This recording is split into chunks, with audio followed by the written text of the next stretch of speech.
And welcome, boys and girls, to another episode of Doorstuck. My name is Boq. Joining me today on the show, not Mr. Mitchell Langford, not Mr. Magic Helmet. It is none other than the accomplished, now fully haired caster known as DarfMike. Once shaven, but it's back. Although maybe not for long. As Maybe I'll be shaving again. yeah, we'll see if things go against you in the near future for the purpose of charity. I hope that they do. Mike, thank you so much for joining me on the show. Happy to be here. Happy to be here filling in. I always like a chance to pretend that I'm Mitch for a day. It makes me feel special. So that's what we're going to do. I see you're wearing your phase merch. Yeah? Phase up, Mark. Phase up. It's a comfy hoodie. I mean, it's actually it's quite nice. I'm very thrilled with the way that this fits and feels. So I will wear this aggressively. I can't do that. I think it's. Do you think like genetically you're just too old to throw up the phase up anymore? I actually think that that's the case. I think it's something like me too. Something like this. Like this or this. I think the pinky goes in. I don't know. We're probably throwing up gang signs at this point. The trick is to limp wrist it as much as possible from what I've seen on the internet. It really, really sends the vibe. But whatever it is, you're looking fly. You're looking Thank pretty. you. You made the bed. I appreciate that.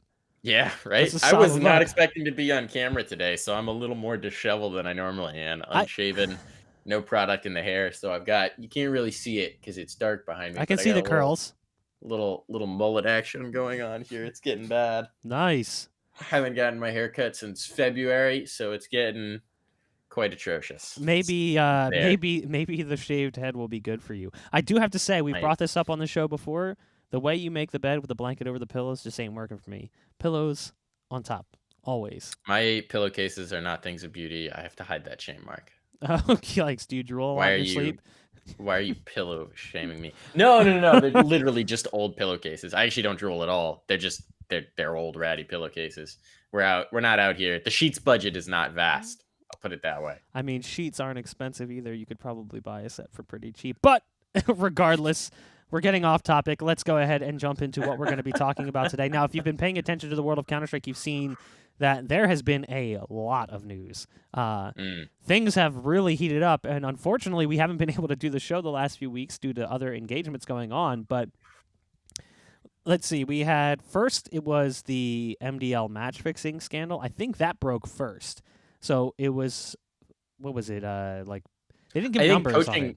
Coaching bug broke first, technically, but then it's been a progressive election, and then there were rumors bouncing around, and then the ESIC released a statement that they were actually investigating the match fixing. So it's sort of all been part and parcel. Yeah. And then we had the ESIC investigations into match fixing. We had the ESIC investigations into the coaching bug.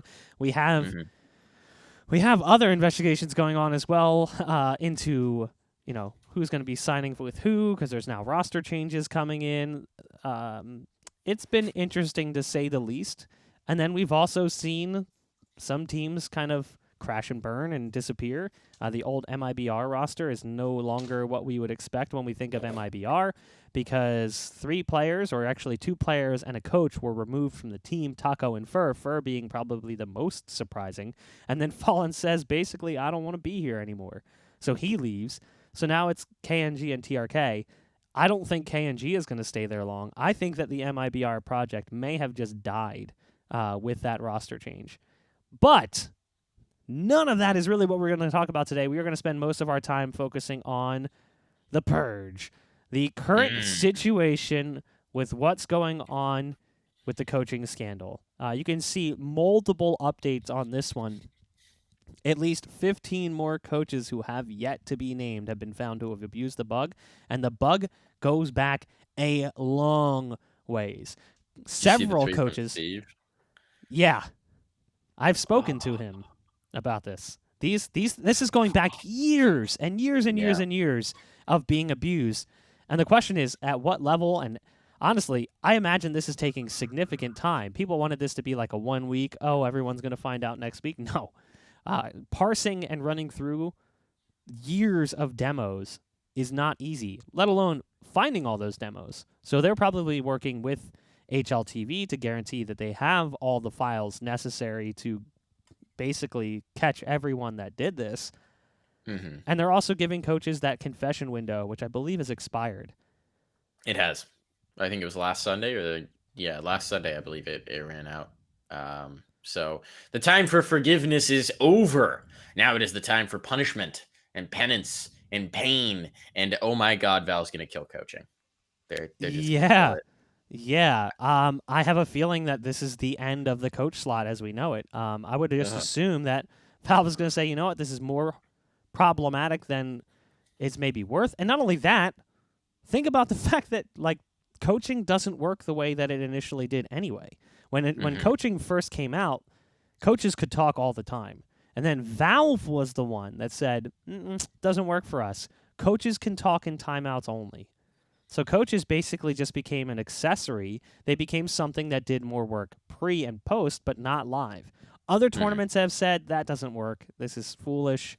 We'll let them talk during freeze time. So they can talk during freeze time, halftime, but out of that, they can't talk during a live round, which I appreciate. I think that makes sense. It's kind of like the equivalent of a coach in football talking from the sidelines, giving the play to his quarterback. He's not making an adjustment on the field. When the QB steps on the field, reading the defense is his job. And if he decides to make an audible, that's part of what you're paying for. Unless you're Jared Goff. Yeah. Well, not everyone has the skill set, apparently. Now, so here's an interesting question, though.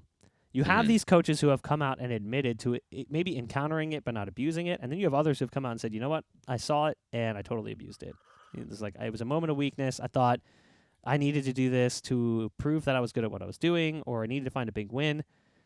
Do those coaches deserve some leniency for coming out and admitting it? Because ultimately, it seems like they would have been caught regardless. Yeah, I think it depends. I think in a very specific case, which is Hunden, I think that makes sense to give a little bit of leniency because he's one of the ones who first brought this to people's attention, where it was, I use this for a map. I feel terrible about it afterwards. Like, I need to bring this to people's attention to get it done. So he brought it in before this was a whole public scandal and said, look, I did this thing. People can do this thing. We got to sort this out. To me, that is almost like going to the feds when you're part of a crime before anyone's figured out there's a crime and saying like this happened. That gets you some leniency. Once they said, hey, we're coming for you, like we're coming for those butts, here's your forgiveness period where you can admit to it before we go looking. Admitting then, I don't think that's anything. I think that's just smart PR of saying, I'm screwed. Like this is all coming tumbling down. Might as well get out ahead of the story and be like, I'm so sorry. I used it once back then. Like, how can you ever forgive me? Yada, yada, yada, as opposed to just waiting for them to find you. To me, that doesn't deserve anything. That doesn't deserve any consideration. They should be punished exactly the same as if they hadn't come forward during the confession period. I guess it makes the investigators' lives a little easier. To an extent, yeah, but they're still going to run through all those demos. Because now, like, let's say you're in a match and you took advantage of it. Sure, they know that you did. Do they know that the other coach didn't? True. So they still, in my mind, I don't, like, part of me wants to say, like, yeah, they should just get some leniency because I think there's power in honesty, but you had years to be honest about it and you didn't say jack shit, so I don't care. That, to me, is kind of, like, not real to a certain extent. I feel like, ultimately, again, you're getting out ahead of it for the PR. You're coming out and saying, like, I shouldn't have done this, and it was stupid of me, and I deserve to be punished. So you take the punishment, and you move. And I think that ultimately those teams that would maybe hire you in the future look at that and say, now that his band's up, and if he's available as a coach, they're more willing to work with you. Whereas if you were one of the ones that stayed quiet thinking you were going to get away with it, it's going to backfire. For those that don't know what we're talking about, by the way, here's a Twitter clip that kind of illustrates the bug. So a coach ends up in a third-person perspective and has the ability to look around the map, literally just like that just showed. So if you look throughout this video, we'll just slow scroll it. This is what this is what the coach sees, and he's the one controlling it. So they said, yes, you can rotate the camera as much as you want. This is one of the bug spots. There's a bug spot top mid, and you can see instances where coaches definitely used the information and relayed it to players, which then opened up another avenue. Can you punish players for taking advantage of this information? The problem is proving that it was ever used. Yeah. I don't think you can. I don't think you can without hard evidence. I think that in an ideal world, players who knowingly took advantage of that information should absolutely receive punishment. I think that the most obvious and egregious example is that Hard Legion team. Like, your coach Hmm. doesn't abuse a bug for 10 rounds and have two different coaches on the team abuse the same bug to give you information without everybody involved in the team knowing exactly what's going down. So that one to me is the most egregious, but I think unless you have the comms, like we actually do have the comms in the Furia instance where we can clear and say that, I mean, based on, obviously I don't speak Portuguese, but based on what people who do speak Portuguese have seen of it, it seems like the information wasn't used.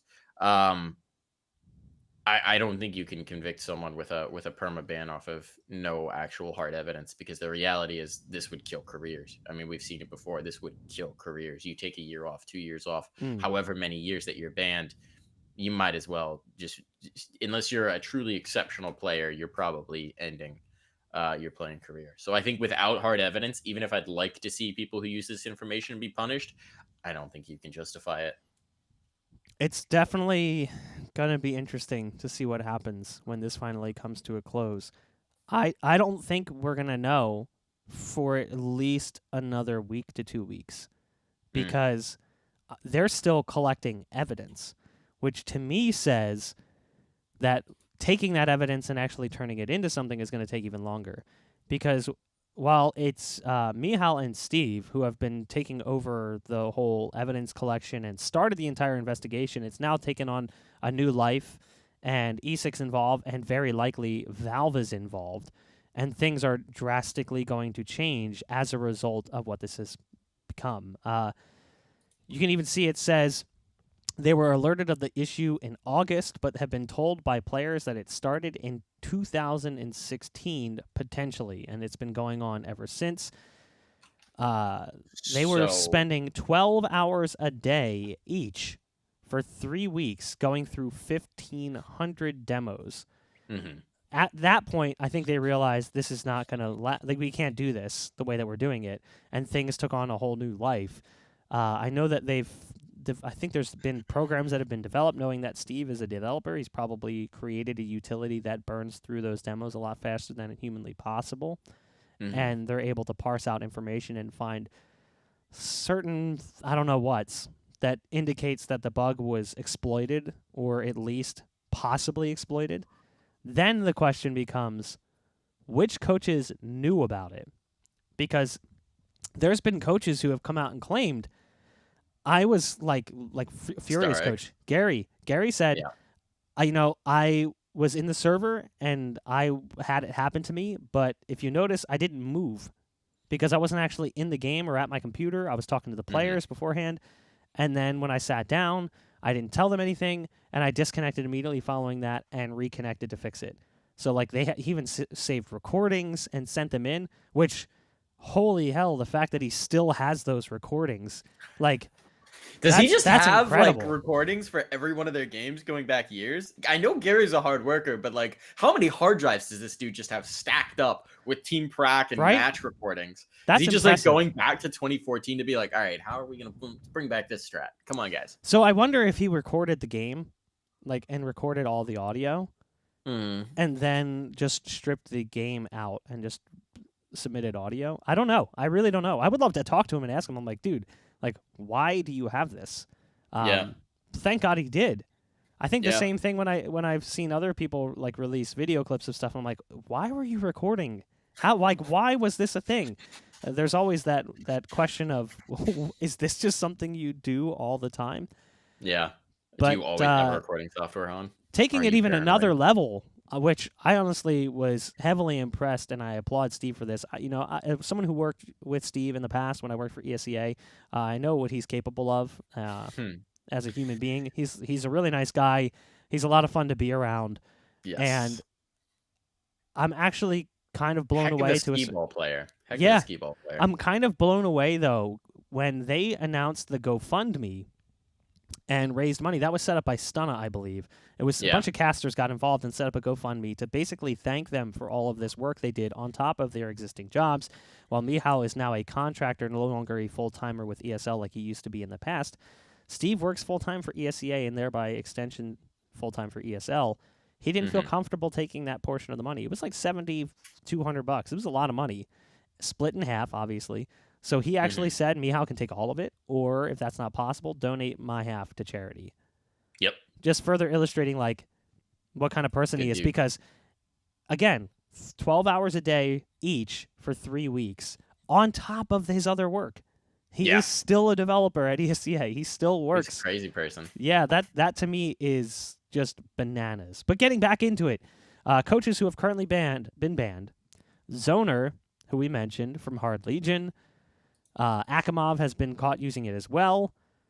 Coach from K23, Dead was banned by Beyond the Summit for using it as well. We've seen that Gary has come out and admitted that it happened, but he has a whole explanation. And then Hunden is the other one. Hunden has since been suspended by Heroic for it. Shortly after Heroic did some great things, Hunden gets suspended. We'll see if there's a downturn. You saw the Zipex tweet where it was like, enjoy it while it lasts, and then immediately just Zipex just cursed them and it brought ruin upon him. It's all Zipex's fault. He knew about this. He was setting it up. He's got it all in machinations is what I've learned from this. And yeah, a lot of people are going down real hard. Looking down further, several public confessions followed on the same day. I mean, multiple coaches have come out and admitted to at least experiencing the bug. Yep. Some of them claiming they didn't use it. Some of them say, you know what, I totally did. I totally used it. Others are like, I didn't know that it was a bug, and I didn't really say anything. I'm like, The other thing is there's definitely been awareness of this for a while, right? At least from TOs, which I assume have to have been communicated from Valve, because people would say, hey, I have coaching bug, let's restart, because you knew how to fix it. So they would literally message admins and be like, yo, I've got coaching bug. I need to fix this. Like, it's crazy to me that this hasn't been patched out way earlier. Well, here's the wild thing. Here's the wild thing, right? If all of these coaches were aware that this bug existed, how did the community not know?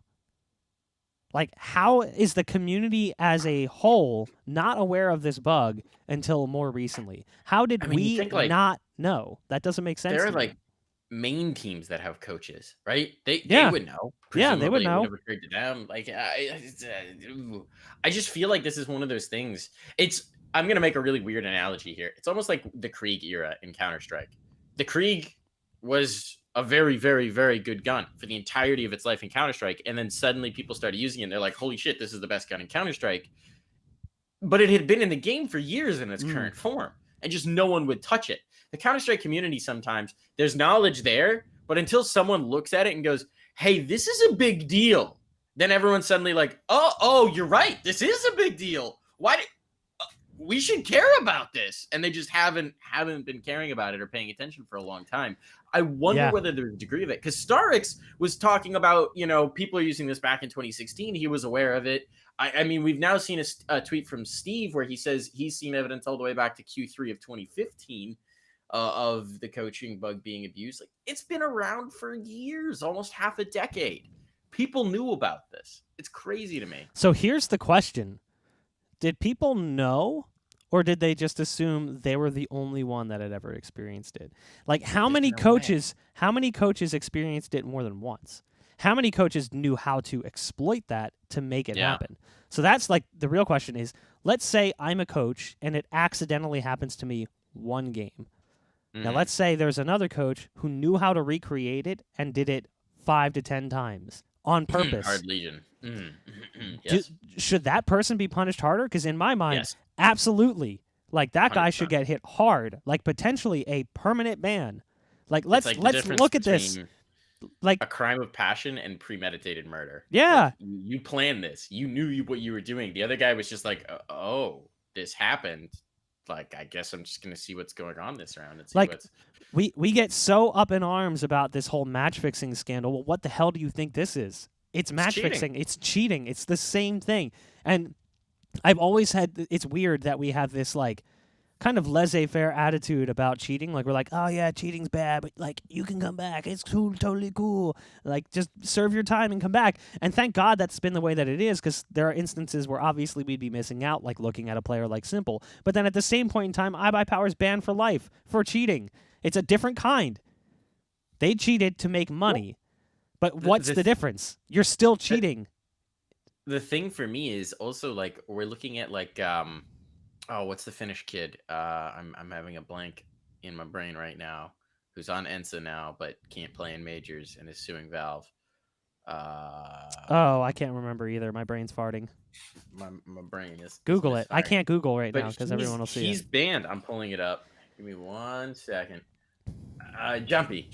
Yeah. He's banned. He's banned for life from Valve competition because he cheated supposedly when he was 13, which the whole story of like a friend used the account, yada, yada, yada. Even if he cheated, he was 13. Give me a break. Yeah. Meanwhile, coaches, professional coaches competing in leagues for real money, lots of money and lots of prestige are abusing a bug to cheat and they're not going to be banned for life. You're telling me that is at all fair? That there's any sort of justice in this logical decision? Again, Simple was caught cheating by ESL Wire years ago. He served a 2-year ban. When he came back, he quickly rose through all of these like kind of tier 2 CIS teams before getting an opportunity with the teams he's like the real teams he's been able to play with over the last couple of years and illustrating what he's capable of.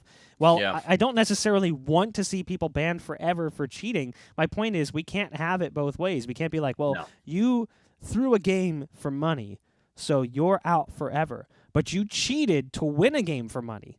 That's okay. You just got to wait and come back in a few years. Unless you're this other guy. And he did it when he was really young, and he didn't do it to win money. He just did it because he was a kid. He's banned for life. And then these coaches who are doing it to win money, they're fine. Don't worry about them. They weren't players. It doesn't count. Like there has to be Valve's just gonna slap them all with lifetime bans. Like level it out, make it even, make it make sense. To my eyes, if you knowingly exploited this bug intentionally more than once, like you triggered it, you figured out how to trigger it, and you exploited it once you were aware of it, like I'd understand if it just happens to you and you're like, oh my god, this crazy thing has happened. The temptation, it's like when you can see somewhere you're not supposed to, right? You walk past something and the door's just cracked a little ajar and you see something you're not supposed to. It's hard to tear your eyes away because there's that natural part of the brain of like, oh my god, I'm getting away with something. What is this? Curiosity comes in. So if you use it once, I can understand there being a punishment and then you're welcome back in, a rehabilitation, right? Once you've served your punishment. If you knowingly exploited this in competitive matches multiple times intentionally, banned for life. Get them out. That's cheating. That's just outright cheating, very knowingly, and you're a coach. You're a coach. You're the guy on the team of anyone on the team who is supposed to know better.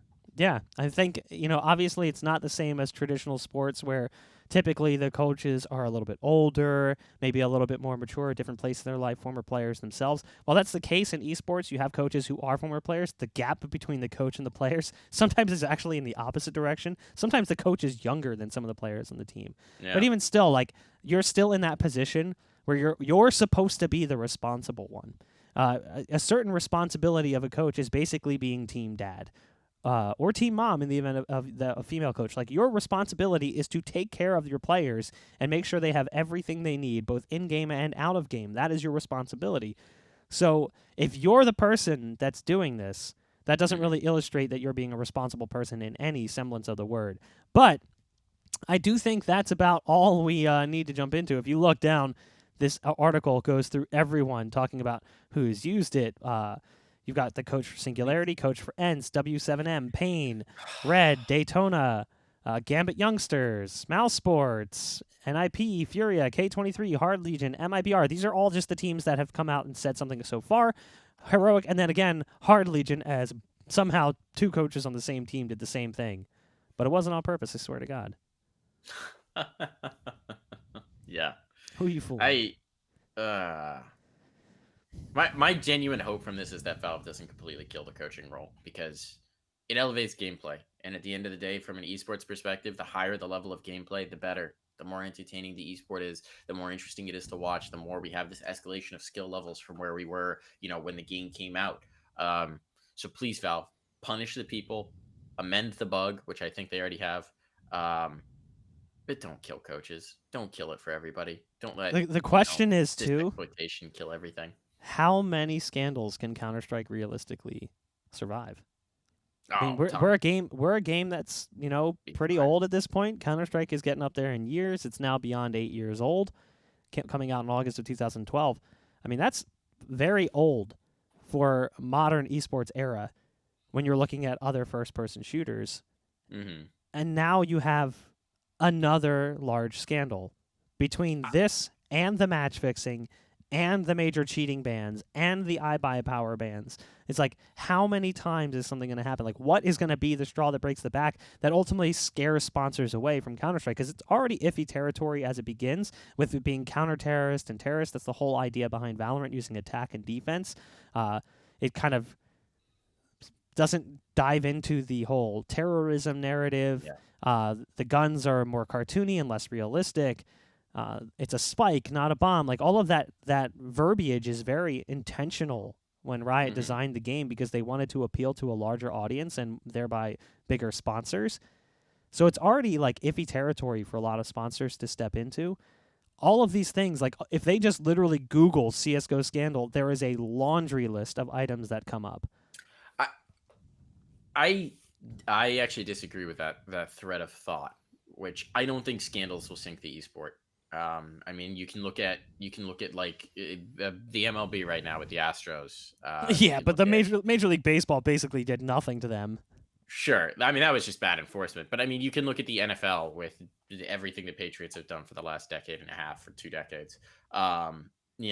There are scandals. There's always going to be scandals. Oh, of course. At the end of the day, when you have people competing, people are going to be looking to get an edge and pushing the envelope any way they possibly can, and people are going to take it too far at times. I don't think these scandals, while they're a very bad look, and in particular, I think match fixing is in a weird way a worse look from the meta competitive outside I agree. perspective, because it just ruins the integrity of the game and undermines people's faith in the games. But I think that if you're actually rooting these out and enforcing them and bringing harsh punishments and levying punishments against people, I think that the health of the esport as a whole should still maintain. And I think at the end of the day, it's a game that's been around for 20 years. It's got the longest history, really, of any esport right now. It's got the biggest pedigree. They have the biggest tournaments still. It is the highest level of competition. And even esports orgs view it as the prestige the prestige team to have as a CS team. I don't think that's going to go away from these scandals. I don't know. It'll be interesting to see what happens over the next year and whether or not we see Counter-Strike continue to suffer. Because, hey, it's not just these scandals. It's also the fact that online Counter-Strike was basically phased out at a high level because, A, it's boring, and B, it's not as competitive as LAN. Yeah. And C, the players don't like it. So, like, Counter-Strike is really in a bad spot right now between all of this. I don't think any of the issues, like, in that front, that's affecting every esport, right? You've got to a certain extent, yeah. Had a LAN yet. You've got, like, COD League was complaining about everything being on finals, or online. Online games are worse in pretty much every esport, unless you're talking like chess and team fight tactics, like things that are turn-based. Oh, Dota and StarCraft 2 and like those kind of games don't get hurt. League of Legends, they're fine to run online. Yeah, it's still less fun than when you're seeing people pop off on a stage. It's not the same way. But yeah, COVID is hopefully temporary. Hopefully, if this is the new normal, I don't know how long I can last. But they say end of 2021 they'll have enough vaccinations to get back to normal. That's so long, Mark. It's so long. Another year and like 2 months. They said Q4 2021 for the U.S. Oh God. Do you want to start? We were talking about this. I think it's time to start just like a commune in like upstate New York somewhere in the middle of nowhere. Start like an artist/esport commune. An esports commune. So instead of having like a vegetable garden and a greenhouse, we'll have a LAN center. Yeah, well, so here's the thing. It's gonna be like it's like a Walden or like an artist retreat of like the 1920s, except we're gonna have a fiber line connecting to it. So we're gonna have amazing ping in the middle of nowhere, and we'll just isolate from the world. We'll have like a farm and that kind of stuff, and then we'll have dope ass ping and high tech equipment and all the recording stuff you need. Esports commune. I'm pitching it right now. This is the future. Secede from society and just we'll make a utopia. Yeah, suck it, Cash Compound. The esports commune is coming.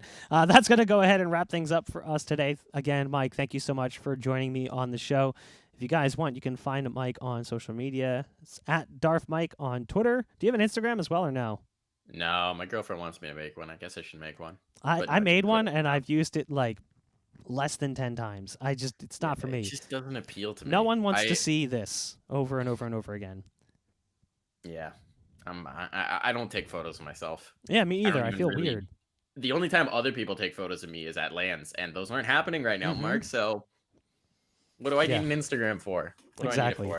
But anyway, go ahead and follow Mike on social media. You can find me as well, memeing it up over on at Boq_TV, BOQ_TV. You can also follow Nerd Street Gamers. I've had some really good ones the last couple of days. It's been fantastic. You can also find Nerd Street Gamers. It's at NERDST Gamers on all of our social media platforms, Instagram, Facebook, Twitter, TikTok even, for the time being. Only going to last a little bit longer, so get in there while you still can. We'll see if that actually ends up being reversed. Who knows? But guys, thank you so much for watching. We're live every Friday at noon. We'll be live again next week with more about what's going on in the world around you inside the game of Counter-Strike. Thanks for watching. We'll see you then.